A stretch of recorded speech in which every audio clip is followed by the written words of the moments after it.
Thank you, Peggy. Good morning, everybody. I am going to share my screen.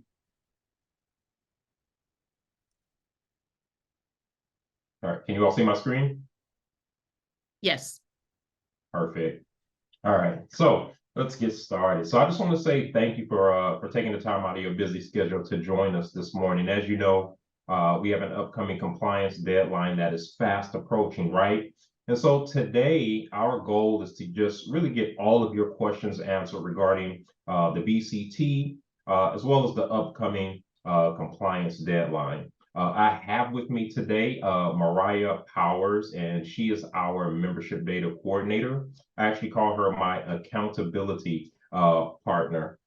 We also have Jamie Black from our finance team with us today, and she is responsible for managing the dues and RF payments that you submit through Nurse. So also available to answer your questions regarding that process as well. So hopefully you brought your questions this morning, but if not, I will cover a few things in a short PowerPoint presentation that will hopefully spark some questions along the way. So let's get started. So as you know, each year we have three compliance deadlines, March 31st, August 31st, and right now we're all focused on the December 1st deadline, right? And so as of today, we have 36 associations that are currently out of compliance. Some associations have 1 to 10 delinquent agents, some with 15 to 60 delinquent agents. And then we have some with over 200 delinquent agents. And so some of these associations have a lot to do within a short period of time because we have the upcoming Thanksgiving holiday that's coming up, right? People are going to be taking vacation, including brokers, right? And so the compliance deadline with regard to becoming compliant really becomes super important because this is that time of the year where you really need to reach out to your broker so that your brokers can take action regarding their NMSP. So it's going to be important for associations to take these next couple of weeks to really reach out to your brokers so that you can become compliant. Also, leading up to every compliance deadline, we send out compliance letters, which include your NMSP compliance score on a specific date. We are sending out the first communications to the AEs on Monday, November 13th, and then we're sending out the compliance letter to the board presidents on Monday, November 20th. We send the letters to the board presidents so that they are not caught off guard if an association gets called into a hearing for not meeting the compliance objective. And so this is something that the board presidents requested years ago. So we just try to do our best to make sure that we keep the AEs and the board presidents aware of where the association stands when it comes to compliance. And so our goal for us is really just to make sure that all associations are compliant by the deadline. And so right now, local associations should be focused on managing the NMSPs in the 1 to 15 day grace period and the NMSPs in the delinquent section. One of the things that we talked about at our coffee meetup on Tuesday is really the local association should be focused on the agents that are in the grace that end up in your grace period immediately. And so once you see an NMSP end up in the grace period, you really want to just take action immediately, which is reaching out to your brokers regarding those agents. Also important is not letting your NMSPs reach the delinquent section. The NMSPs in the delinquent section are the ones that are having a negative impact on your NMSP score.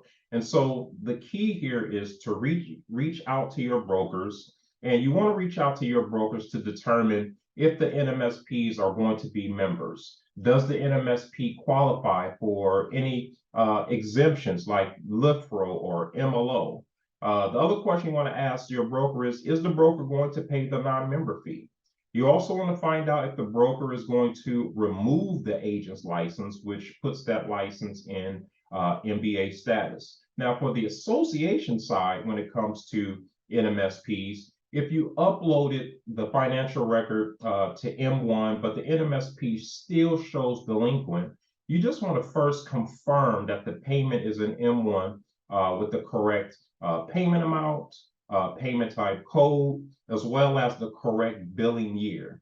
If everything looks good on your end, then what you want to do is you want to send an email to accounting@car.org, and you want to CC me and Mariah, because our finance team, they can actually determine if we received the financial record or if there was an issue processing the financial record. This also allows Mariah and myself to also do some research on our end, just to confirm that the record looks correct on M1, and then we can also follow up with our finance team regarding those records. So it is important to make sure that you send those communications to accounting@car.org. I know the associations send Mariah and myself an email regarding those financial records, but it's important to send it to our finance team, because they are the ones that are in charge of processing those financial records and making sure that it's in our system correctly, and making sure that that information gets uploaded to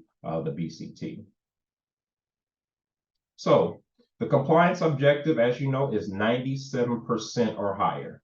This means all associations must be at 97% or higher on December 1st. So that doesn't change. And so the goal is always 100%, but the objective is 97%. Also, don't forget, we have exemptions in place for a reason. Some agents are truly operating as LIFROs and MLOs. We have exemptions for commercial agents that meet the requirements. We have secondary out-of-state members who operate in Arizona, Nevada, or Oregon that can be added to an exemption. Agents whose license status reflects licensed MBA on DRE that still appear on your BCT, we can add those records to an exemption. And so leading up to every compliance deadline, we just want to make sure that we do everything on our end to assist the associations with meeting the compliance objective. Also, licensees with a restricted license are added to an exemption list when the broker needs to remove the agents from his license. We do this because the broker can't use e-licensing to remove the agent. So what you would do in those cases, you will send an email to me and Mariah, and we will add those agents to an exemption in our system. And that will prevent that record from having a negative impact on your compliance score. And then last but not least, there are compliance procedures after the deadline has passed. And so on Friday, December 1st at 6 p.m., we are going to take a compliance snapshot, which means we are going to take a snapshot of all of the NMSP compliance scores. Once we do that, then we're going to send that information off to our legal team, as well as to our leadership team. So we're going to send information regarding those associations that are compliant, as well as those associations that are not compliant. And that's going to take place on Friday, December 1st. For those associations, which I hope nobody is a part of this, that are not compliant, a notification will go out to the AE and the board president the first week in December regarding a hearing that will take place at the meetings in Monterey. And so, again, our goal during these compliance deadline is really to make sure that no association gets called into a hearing. It's not fun, and it's definitely a place where you don't want your AE and the board president to be. And so whatever we can do to assist the associations, we are here to assist you. And I think that was my last slide. Again, I just wanted to go over a couple of slides just to see if I can spark some questions. Hopefully you guys brought your questions with you. Jamie, is there anything that you want to present or discuss at this time before we take any questions? No, not at this time. We went over the billing year last time. So, yeah. Okay, perfect, perfect. All right, so if you have any questions, please raise your hand. Oh, I see you, Nikhil. You can take yourself off of mute. Okay, hi. I have a couple of questions. So what I've become in contact with just recently is property managers. They have to have a paid realtor license. Is that correct? Yes, yes. So property managers are not exempt from the variable dues. Okay. And the second one is I've had a situation where the person is no longer practicing. They have their realtor license, but they're just an assistant now to a broker. Okay. So but they're still on the records on the BCT, but they're not practicing, but they do have an active license. What is the correct way to handle that? Yep. So the question is, what are they doing any type of work that requires them to have that license? She just said she's the assistant to the broker. Then in that case, the broker should be willing to remove that agent's license and put it in a non-working status, which means it's going to show licensed MBA, and that will remove them from the BCT. Okay, perfect. Thank you so much. Oh, you're welcome. All right, this is your time, everybody. No questions? Hi, Kisman. I'm Sandra. I have a member who actually is not able to, I've been communicating with her and she is letting me know that the agent is not practicing. They've been inactive for a long time, but she doesn't want to take her off from her license. I keep going back and forth, but I don't know if there's anything that I can send them that, because when I send them the notification, they're saying, oh, well, the DRE doesn't require them to join an association. So why are you saying they're not compliant? So they want something from the state or NAR showing that, the rules. Yep, I definitely understand. So our procedures and DRE's procedures are different. Based on the variable dues, the broker is responsible for all licensees in the firm. If the broker does not want to remove that license, at this time, I mean, this is November 9th. So you want to send a bill to that broker for that agent because the non-member fee is part of the broker's dues. And so if the broker chooses not to pay that non-member fee, which is part of their dues, then the last option is to inactivate the broker for fulfilling his dues obligation. But before you inactivate a broker, you just want to make sure that you get a communication out to the broker with a deadline that says this needs to be handled at this time. With the December 1st compliance deadline right around the corner, you want to make sure you have that deadline set, I would say 10 days before the compliance deadline. That way it covers you because you've already communicated with the broker what needs to take place. You've also included a deadline. If the broker does not respond to you, before that deadline and take care of what needs to be handled, then the last option is to inactivate the broker, which is going to allow you to be compliant by the deadline. Okay, thank you. You're welcome. Hi, Keithman. Kimberly at C.A.R. I have a question. Yes. So I had an issue with a broker saying that what we are doing is illegal. They were spouting different, I'm trying to find where he thought that was. It wasn't the NAR's dues variable. It was I apologize. I had it and now I've lost the email. Yeah, no worries. About Taft, a Taft rule or law, TAFT. You know what? I'm not familiar with that, but I will say we do have a variable dues Q&A specifically for brokers. It will answer all of the questions that most brokers have. You know, again, this was created by the National Association, adopted by C.A.R. as well as, you know, the local associations.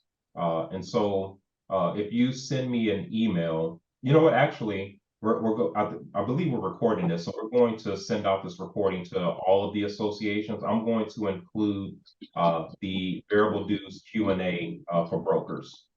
And I'll send that out to everybody. So just in case you have questions, you know, your brokers have other questions, I would provide them with that Q&A, and it's going to answer the majority of their questions.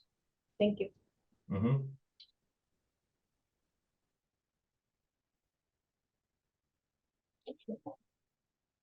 All right, normally when I do these presentations, I try to have music playing in the back, so when it gets quiet, it doesn't get uncomfortable. Any other questions? All right, so is everybody, well, I don't know if I should ask this question, but I will anyway. I'm assuming everybody is compliant that's on here, or maybe I've covered everything and you know what to do now to become compliant. So maybe that's why we're not getting the questions. We have a question in the chat, Keeson. Oh, perfect.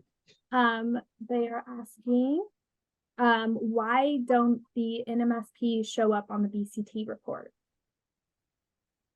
So the NMSP should show up on the NMSP report. So let me just ask a second question. Are they not appearing in the spreadsheet when you export it out of BCT? Is that what they're saying? Or it's just you're seeing an NMSP that's on DRE, they're hanging their license with a broker, but that NMSP is not appearing on the BCT. Let me see. They said correct. Their mic isn't working, so they can't. Okay. Correct. I'm sorry. Which one is correct? Because I did say a whole lot right here. Are they appearing on DRE, but they're not appearing on the BCT? Is that what she's saying? Let me see. Yes, appearing on DRE. Oh, got it. Okay. In that case, we really need to take a look at the record. We need to see if the license expiration date has passed. It doesn't mean that the person's license status is showing licensed MBA or expired or anything like that. But sometimes when that date has passed, they will not appear in the files that we get from DRE. And so that's what we need to look at. We just need to take a look at that member's expiration date on DRE. If it looks good, then send me an email, and then I can check with our programmers to see if there's anything that's preventing that record from getting updated on the BCT. Okay, thank you. And then we have another question. Is there a date set for the 2024 BCT reset? That's a great question. We don't have that answer yet, but we will soon. I know last year we did it a little different because we actually was processing 2022 as well as 2023 simultaneously. And so I can't remember if we had a date set where we did the cutover, but we will have an update for you soon. We will have an update for you soon regarding that. That's all the questions in the chat at this time. All right, let me see if I can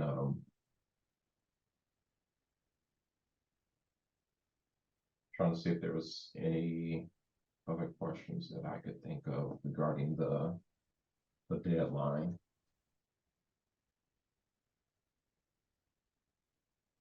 Can't think of anything else regarding the deadline.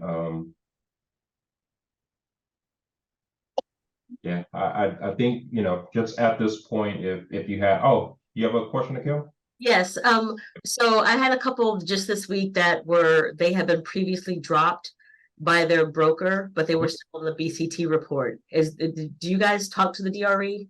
Do the systems talk to each other? Yes, I'm glad you brought that up. Thank you. Mhm. So after speaking with our programmers, you know, I think it was last month, we're now getting a daily feed from DRE. And so if you're still seeing those records appear on the BCT, send me an email, because I'll need to just run those by our programmers just to make sure that we are still getting that constant update. They should not appear on your BCT for more than, a day, especially if their license status is showing licensed MBA.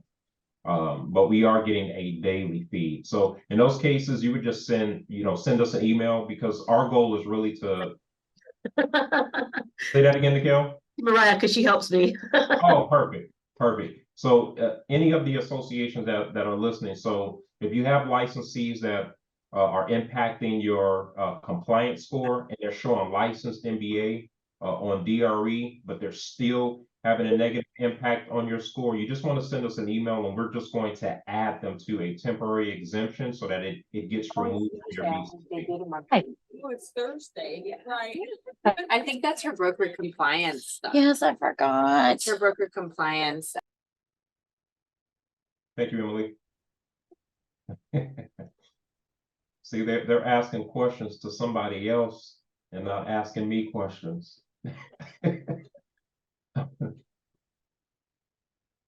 All right, any other questions?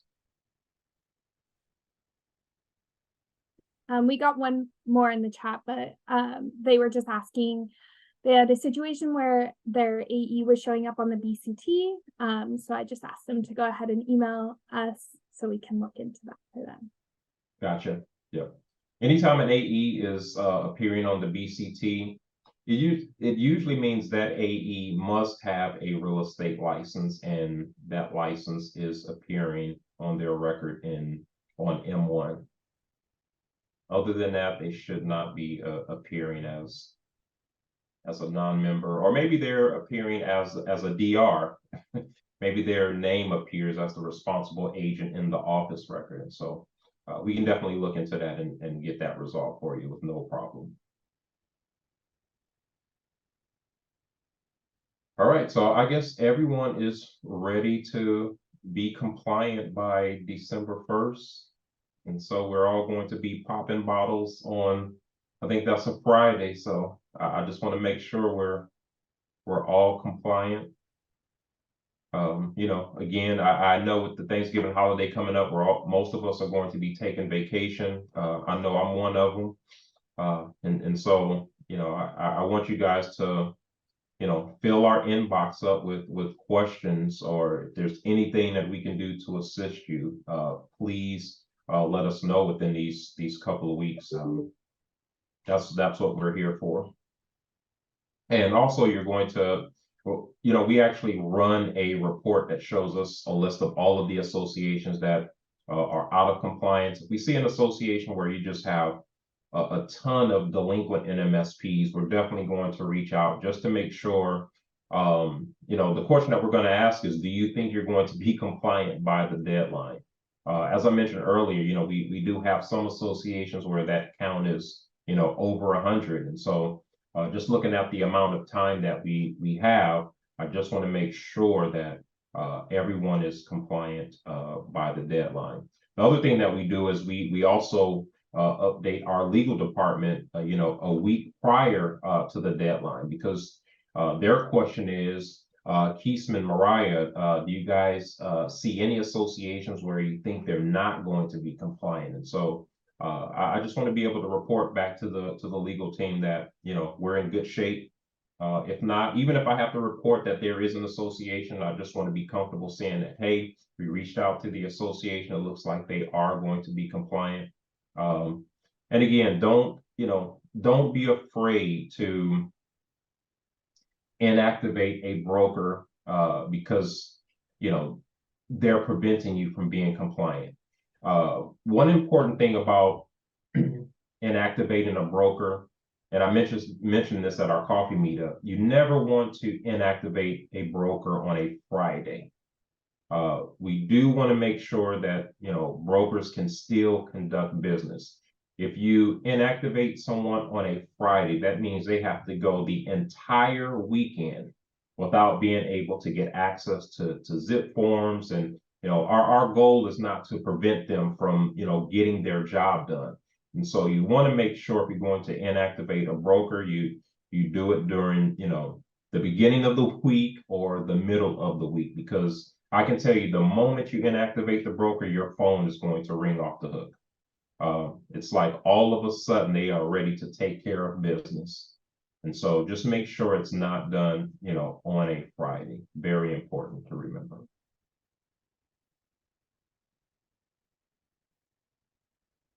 I guess I'll also mention, the importance of, getting your financial records submitted to, C.A.R. We still have the first, wait, no, it's the 15th and the last day of the month. And so you want to make sure that you continue to follow those procedures, because eventually that could become part of the compliance objective as well. Right now, we focus on, the NMSPs, but in the future, it could include, the realtor score, which, includes dues and things like that. And so I think it's important to, to get used to sending the dues at those specific times and really just making sure, because I believe our finance team is sending communications out to the associations, to make sure that you're sending your financial records to C.A.R. correctly. And so we're going to continue to work with the associations to make sure that you're getting that information to us in the correct formats. Also, I don't want to end this until it's 10:30. I at least want to get 30 minutes in, so I have 1 minute. Also, I'm going to be reaching out to a few associations because we want to set up, we've been trying to set up meetings with the AMS vendors. And I think the problem that I've been having is, I don't have a relationship with your vendors like, Ramco, MMSI, Growth Zone. And so when I sent out the communications, I didn't get a response. And so I'm going to reach out to some of the associations that are using those systems. And I'm hoping that you can set up a meeting for us, just so that we can work with those vendors to make sure that they have you set up so that your financial records are getting sent to us in the format that we need. Every year we do a dues billing webinar for the associations, but then we also do a separate meeting with for the Rapid-Tony customers. And so I want to make sure that we start a new process where those vendors that you guys use are also doing the same thing for you, where, on an annual basis, they're doing a webinar walking the associations through how to set up their systems. I don't want it to just be Rapid-Tony. We really want it to be all of the vendors that are doing this. So I just wanted to throw that in there. Any other questions? Was that it, Mariah? Yep, there's no other questions in the chat. All right. All right, so can somebody give me, anybody, just some feedback? Did I answer your questions, or did I miss anything? Was there anything that you wanted me to talk about that I didn't talk about? Anybody?